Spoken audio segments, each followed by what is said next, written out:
ब्रह्मा गुरुर्विष्णु गुरुर्देवो महेश्वरम् गुरुर्साक्षात् परिब्रह्म तस्मै श्री गुरुदेव नमः। बोलो सद्गुरुदेवनो जय। बोलो रामदेवजी महाराज जय। पधारेला हरिगुरु संतनो जय।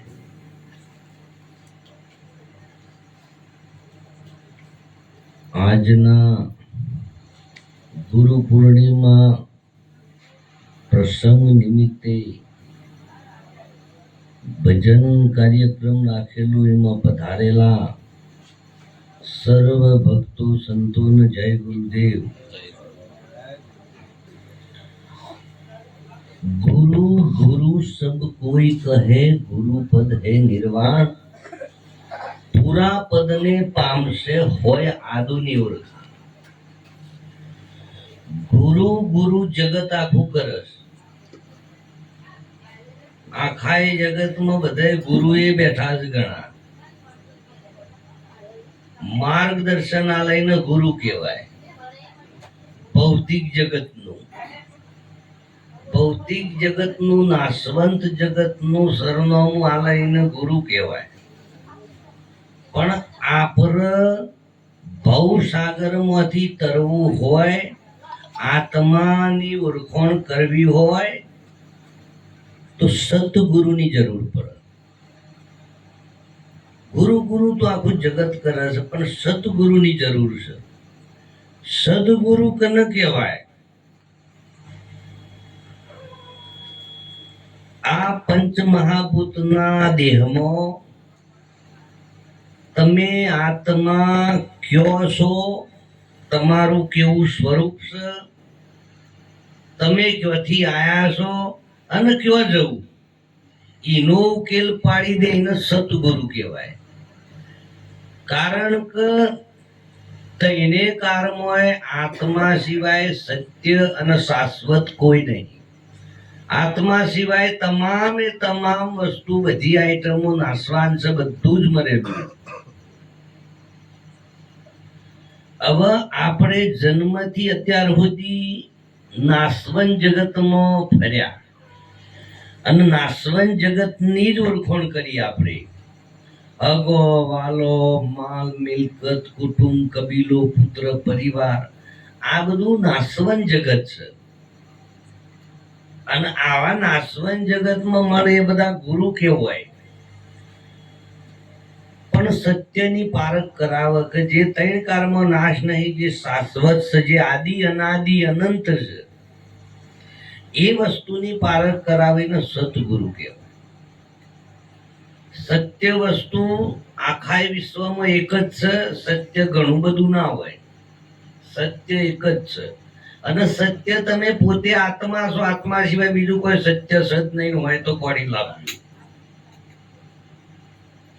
એની ઓળખાણ કરાવ એને સદગુરુ કહેવાય। કે ગુરુ પંકજ પદ પૂજતો 14 લોક પૂજાય। ગુરુનું પદ આ શરીરની અંદર ગુરુ પદ એક એવું છે કે એ ગુરુપદની પૂજા કરી લ્યો એટલે સદગુરુના આખા 14 લોકની પૂજા થઈ જાય। પણ એ વસ્તુ કયો છે? આ શરીરમાં વસ્તુ સત્ય ક્યો પડેલું? બે ઓખોના આગળ જોઈએ એટલે આપણને જગતનું બધું રૂપ દેખાય। બે ઓખો બંધ કરીએ એટલે અંદર અંધારું દેખાય। અંધારું અને આગળ આ જગત છે, બેના વચમાં એક દ્વાર છે। એને સંતોએ કીધો 10મો દ્વાર। અને આખું અલૌકિક જગત છે, એને ખોલવામાં આવે। જો કોઈ સદગુરુ એને ખોલે દ્વાર, गोरखनाथे कीधु के 9 दरवाजा बंद किया तो 10वें बजाया डंका नगर में रमता जोगी आया। એટલે 10મા દરવાજા પરમાત્માની ઓળખાણ થાય। આત્મા પરમાત્માની ઓળખોણ 10મા દરવાજે થાય. આપણે વશેથી જોઈએ ને એને પરમાત્મા ના કહેવાય, એને રૂપ કહેવાય, જગતનું રૂપ કહેવાય, ચોબડાનું રૂપ કહેવાય. પરમાત્મા કદી ચોબડાની વશે ના દેખાય. નકર ચોબડાની વશે દેખાતો હોય તો કૃષ્ણ ભગવાન અર્જુનને ગીતામાં કીધું, મહાભારતમાં, એ અર્જુન આ દેખાય હું કૃષ્ણ પોતે છું, તું જોઈ લે, મને નમી જાય નાખ્યો. પણ ના, ભગવાને એને ચોખવેટ કરી કે દધામી દિવ્ય ચક્ષુ, તું આ ચોપડાની વશેથી મને જે જોઈ રહ્યો એ હું પરમાત્મા નથી. તું મારા પંચમહાભૂતનું શરીર જોઈ રહ્યો, પણ મને જોવા માટે, મને ઓળખવા માટે દિવ્ય ચક્ષુ. બે ઓકો છે, એના અંદર એક ત્રીજી ઓક છે, અને ખોલવામાં આવે તો જ આત્મા પરમાત્માની જ્યોતિ દેખાય, પ્રકાશ દેખાય. બાકી કોઈ દાડો આવો હશેથી કે કોઈનેથી કોઈ દાડો પત્તો લાગશે નહીં. નહીં જોયો એ ખાલી વાતોનો દરવાજો કે ખબર જ નહીં, એ તો કે ખાલી આવું કહેવાતું છે. એવું છે નહીં, હકીકતમાં દ્વાર છે નહીં. કેટલા છે? બે ઓખોના આગળ તમે જોઈ રહ્યા છો એ જગત છે. બંધ કરો એટલે અંધારું દેખાય, આ વચમાં દરવાજો છે. પણ એને ખોલો તો ખબર પડે. પણ એને કોણ ખોલે? સદગુરુ ખોલે. ગુરુ કરાવે, ગુરુ પર તન મન ધન સભી વારે, કહેતા અનવર તભી ગુરુ બેડા પાર લગાવે. એટલે સંશય જે જન્મ મરણનો છે, હું કોણ છું, ક્યાંથી આવ્યો, આ બધો સંશય મટાડવો હોય તો કે જા સદગુરુ ચરણે તારું સંશય હંશે, જીવ દશા કાપી અને શિવ સરીખો બનાવશે. તમે આત્મા છો, એ પરમાત્મા છો. સૂર્ય અને માંથી આવતું કિરણ, આ બે એક વસ્તુ છે, પણ એ આવે છે જુદું પડ્યું એટલે એનું નામ જુદું પડ્યું.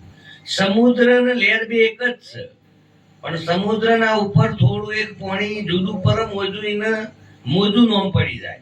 એનું જ પાછું બેસી જાય એટલે સમુદ્ર, એનું જ કિરણ સૂર્યમાં જાય એટલે સૂર્ય જ છે. એવી જ રીતે પરમાત્મામાંથી આવેલો આત્મા જન્મ જન્મથી, જો આત્મા પાછું એક સમજવા જેવું, આત્મા કે ભાઈ જન્મ જન્મથી આવે છે, મરતો નહીં. તો મરતો નહીં તો જાય છે, જો આનું શું થાય? અને હકીકત એ છે કે મરે નહીં આત્મા, અને આત્મા ભટકે કરે. કારણ આખા વિશ્વમાં 5 તત્વો છે: ધરતી, આકાશ, પવન, તેજ ને પાણી. આ 5 તત્વો, આત્મા તત્વ એવું તત્વ છે કે 5 તત્વો એને સ્પર્શ કરી શકતો નથી. એટલા માટે એમ નાશ નથી થતો, કોઈનામાં ભળતો નથી. એટલા માટે નિરંતર ભટક્યા કરે છે. કારણ કે જેમાંથી આવ્યો છે એમાં નહીં જાય તો હજી નહીં ભરે. કારણ કે 5 તત્વો તો એને કદી, અર્જુન નૈનમ સિંધતી શસ્ત્રાણી નૈનમ દહતી પાવક. અર્જુન આત્માન અસ્ત્ર શસ્ત્ર પવન પાણી કદી અડતું નથી. એટલા માટે એનો નાશ નહીં થતો. તો એનો શું થાય? નાશ ના થાય, પણ જેમાંથી આવ્યો તો એમાં ભરી જાય.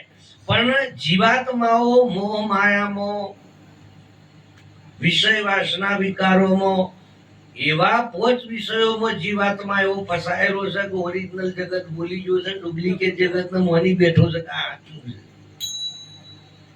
પણ એમાંથી છૂટી અને આત્મા પરમાત્મા સ્વરૂપ થાય, આત્મા જ્યોતિ પરમાત્મા જ્યોતિમાં જઈને ભળી જાય તો જ એનો જન્મનો ફેરો મટે. બાકી કોઈ કથાઓ કરવાથી મટવાનું નહીં. ભજન કરો, કીર્તન કરો, હોમ કરો, હવન કરો, ગમે તેવું દાત્રા કરો, તીરથ કરો, પણ કોઈ દારો આત્માની મોક્ષ થવાનું નથી. કારણ આત્માને ઓળખવાનો માર્ગ આખો જુદો છે. આ બધું જગત કરવાથી આત્મા ના ઓળખાય. આત્મા ઓળખવા માટે, આત્મા એટલે તમે પોતે. હવે તમે પોતે પોતાનું ઓળખવા બીજે ચો જશો? કહો.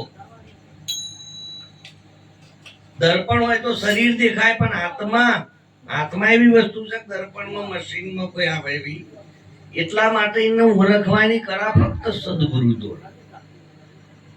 એટલે આયેલો મનખો સુધારો, ગુરુજી મારો આયેલો મનખો સુધારો. માણસનો જન્મ દેવતાઓને દુર્લભ છે, એવો કિંમતી છે, પણ જેને નહીં સમજણે ગમે તેમ વેડફી નાખે. નકર જનાવરોને પૂછો તમે, પશુઓને પૂછો, પંક્ષીઓને પૂછો, યુવાની હું દશા છે. તો આ બધોય શરીરો જ છે, પણ માણસનું એ શરીર જ છે, પણ મનુષ્ય શરીર ઉત્તમ છે. અને મનુષ્યના શરીરથી આપણને સમજણ પડે એટલે આપણે છૂટીએ કે બાકી ખાવું પીવું, સંડાસ બાથરૂમ, હગવું ઉતરવું, છોકરો ગણવો, આ બધું તો જનાવરો કરે જ છે ને. અને માણસ એ કરે છે, એમાં કોઈ ફેર નહીં. પણ મનુષ્યને જો આત્મા પરમાત્માની ઓળખાણ કરીને જો તરી જાય, 84 માંથી મુક્ત થઈ જાય, આ મોહ માયામાંથી બહાર નીકળી જાય, તો મનુષ્યનો જન્મ સાર્થક. બાકી તો ધોકો ધોકો ને ધોકો. એટલે છેવટે કે આટલો સંદેશો મારા ગુરુજીને કહેજો. કાયા પડશે હંસ કેવા સમાશે. આ કાયા તો બધાની પડવાની જ છે, બધાની પડે છે. બધા હંસો જોઈએ છે, પાછા 84 ના ચક્કરોમાં ફરે જોઈએ. પાછા મનુષ્યના જન્મમાં આવે, પાછા ભૂલી જોઈએ. મોહ માયામાં, વિષય વાસના વિકારોમાં હાથું મળી જાય, પાછા ટપ લઈને જતા રહે. એટલે મનુષ્યનો જન્મ મળ્યો, પણ આપણે એને કોઈ કિંમત ના કરી. એનાથી વિશેષ ફક્ત ને ફક્ત આત્માની ઓળખાણ કરવા જેવી. કે આ કાયા પડશે ને હંસ કેવા સમાશે. મેરો ભરવાનો હોય જબરજસ્ત, મેરામાં તમે જ્યાં હોય, પણ હોજ પડે ને એટલે મેરો ઉલી જાય. તમે જો નામ જો તમને ઘેર જવાની ખબર ના પડે, તમે એકલા ઉભા થઈ રહો, કાળી રાત થઈ જાય, અંધારું થઈ જાય, એકલા વનવગડામાં ઉભા હોય. આ શરીર મળ્યું જ આપણો ખાલી થઈ જાય, એમાંથી આત્મા આપણે પોતે નીકળી જઈએ. એના પહેલો ચો જવું, હું નીકળીને કેવા જવું, હમો જવું તો મારો લક્ષ 84 આવે નહીં. એ માર્ગને જાણવા માટે સદગુરુની જરૂર પડે. બાકી તો ગુરુનું શું મતલબ કહો? ખાલી જીવન વાતો હોભળી અને આત્મા ખાતો નહીં, પીતો નહીં, મળતો નહીં, એનાથી કોઈ કલ્યાણ ના થાય. આપણી અંદર પ્રેક્ટિકલ થવું જોઈએ, સાક્ષાત થવું જોઈએ, તો જ આપણો વિશ્વાસ આવે, ભરોસો આવે, દ્રઢ થાય. બાકી ગમે એટલી વાતો કરીએ તો ભરોસો આવે નહીં. પણ તમને પોતાના એનો પ્રેક્ટિકલમાં આવે તો જ તમને એનો વિશ્વાસ બેઠા. બાકી કોઈ દાડો એની ખબર પડવી નહીં. હવે પ્રેક્ટિકલમાં કોણ લાવે? અનુભવ હોય એ લાવે, અનુભવી લાવે. અને અનુભવ આ લાઈનનો હોય, સત્યની લાઈનનો અનુભવ, એને સદગુરુ કહેવાય. સત્યની પારખ કરાવે, આત્માની જ ઓળખાણ કરાવે, બાકી બધું કચરો ફેદાવે નહીં. અને આ મનુષ્ય જન્મ સાર્થક બનાવે. એટલે આપણી પાસે જે શ્વાસ બચ્યા છે, એ બચ્યા એ શ્વાસની પહેલો છેલ્લો શ્વાસ આપણો પરમાત્મામાં છૂટે, એના માટે કોશિશ કરવાની. અને જો જીવતો એના પેલો જોવું હોય તો સદગુરુનું શરણે જવું પડે. જીવતો ઘર ઢૂંઢો, બનતા જીવતો ઘર ઢૂંઢો. મર્યા પછી મુક્તિ માંગશો તો કારાગારનો કૂવો, કોઈ મુક્તિ ના મળે મર્યા પછી. આ તો પેલા એને ચેતવા જેવું છે. એટલે કે ચેતીને ચાલો ભાઈ, જાવું છે નિર્વાણી આત્માની, કરી લે ઓળખાણી. બધા સંતોએ બહુ પાડી કે આત્માને ઓળખાવાના લગ 84 નહીં મળે. બીજું ઓળખવાની કોઈ વાત જ નહીં કરી. તો આપણે બીજું ઓળખીએ છીએ ને આત્મા ફરી બેઠ્યો. પોતે પોતાનું ખરેખર એવું સમજવાની જરૂર છે કે આપણે પોતાનું સ્વરૂપ, આ શરીરમાં હું હાજર છું, હાથ હલાવું, પગ હલાવું, આવું જવું, બધું કરું છું, પણ હું છો બેઠો છું, મારું જેવું સ્વરૂપ છે. અને આ શરીરમાંથી છૂટીને મારે છો જવું, મોતને સુધારવું હોય તો આપણે ચેતવા જેવું કે ચેતીને ચાલો ભાઈ, જાવું છે નિર્વાણી આત્માની, કરી લે ઓળખાણી. એટલે આત્માની ઓળખાણ, આત્મા સત્ય છે, બાકી બધું નાશવંત છે. જગત બ્રહ્મ સત્ય છે, બ્રહ્મ એને જ કહેવાય આત્માને. અને આખું જગત મિથ્યા છે. પણ એ જગત ખાલી થઈ જાય, આ પંચ મહાભૂતનું પૂતળું ખાલી કરીને, આ ઘર ખાલી કરી, આપણે મકાન રાખ્યું હોય તો મકાનમાં ખાલી કરવાનું થાય. ભાડાનું મકાન રાખ્યું હોય આપણે એટલે ખાલી કરવાનું થાય. પણ ખાલી કરો એના પહેલો આપણે બીજી તૈયારી કરીએ છીએ હું મકાન રાખવાની તો આમાંથી ખાલી કરીને ચો જવું જો અમે તૈયારી ના હોય તો રખડી પડીએ એમ આ ઘર ખાલી થાય એના પહેલો તૈયારી કરવાની આપણે તો મારે જો જવું કે હંસા ગઈતી ગુરુજીના દેશમાં જોશે જરહર જ્યોતિનો પ્રકાશ અગમ ઘેર જઈ ચડી અગમગર આ શરીરમાં પંચમહાભૂતમાં 900 નાડી 72 કોઠો પોસ્ત તવ 3 ગુણ 7 કોડી 8 કોડી પર્વત 9 કોડી નાગ આકાશ પાતાળ પૃથ્વી બ્રહ્મા વિષ્ણુ મહેશ 33 કોટી દેવ તો બધું હોય છે દેહમાં પણ આ દેહની અંદર આટલું બધું ભર્યું છે એમાંથી સંતોએ એક જ વાત કરી કે આખા લેબડામાં એક જ દારૂ મેઠું રણછોડ રંગીલા આખો દેહ ખરો પણ કડવો ઝેર પણ ઓમાં એક દ્વાર એવો છે કે મેઠો છે અમૃત ભર્યું કે કોરે મોરે ખારો રત્નાગર વચમાં સમરતની લહેરી તમે દેખો સહારવારી મારા સદગુરુ શબ્દોમાં હેરી એટલે 7 સહાર ગગન મંડળમાં મસ્તકમાં કે 7 સહાર દેતા હી લોડા 900 નદીઓ ઘેરી કોરે મોરે ખારો રત્નાગર ના વચમાં છે અમૃતની લહેરી એને કહેવાય આખા લેબડામાં એક બેઠું ડાળ અને એને કહેવાય અમરગર એ જન્મ તો એવું રહે ને મર્યા ગયરું થઈ જાય તો એવું રહે બુઢામાં બાળકમાં હાથીમાં કીડીમાં બધામાં એક જ સરખું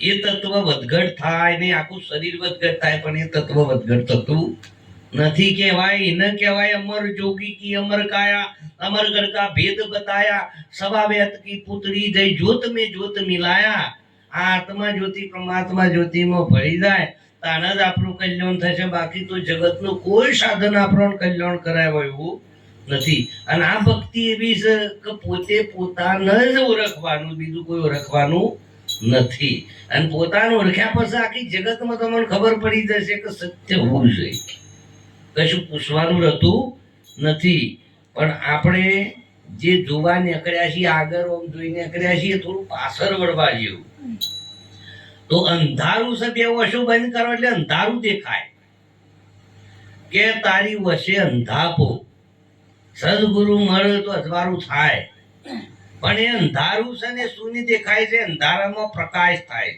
પણ એ દ્વાર ખોલવામાં આવે તો જ એમાં પ્રકાશ દેખાય બાકી અંધારું હોય જ અજવાળું દેખાય વાત યાદ રાખવાની જેટલા અંધારું હોય જ અજવાળું દેખાય બીજે ચોય ના દેખાય તો અંધારું કહેવાય છે બે વર્ષોમાં અંધારું છે બંધ કરો એટલે અંધારું થઈ જાય પણ એના વચ્ચે એક માર્ગ છે અને માર્ગ સદગુરુ જોડે છે ખોલવાની કળામત કે જીરે લાખા લાવો રે કુંચીનું તારું ખોલીએ કુચી મારા સદગુરુને હાથ ગુરુજી આવું તો તારું ગ્રહ કે તલ ભર તારો એક તલ જેવરું તારું तल भर तारो रज भर कूची मेरे सदगुरु खोल बताया तो सोही माणेक मेरी नजरों में आया सदगुरु ये तल जेवरू तारू खोलन ताण सोही माणेक नजरों में आवा के मन हंसा नजरे आया मन पंखी नजरे आया त्यो नथी तोच पोखने काया मन हंसा नजरे आया એટલે હંસ મતલબ આત્મા એ આત્મા તમારી નજરમાં જ બીજા કોઈ જગ્યાએ નથી પણ આપણે દ્રષ્ટિ ગોચર બહાર કરી છે એવી ભીતર લઈ જવાની ખજાનો લૂંટ્યો સંતો દો નેણો કે બીજ બીજે ચોય ખજાનો વધવા જવાનું નથી आपका कोठा पर आप खड़ा तब गुरुगम दिया बताए भीतर खिड़की खोल के राह गम की पाई 4 जोजन के ऊपर पुरुष विदेही पूरा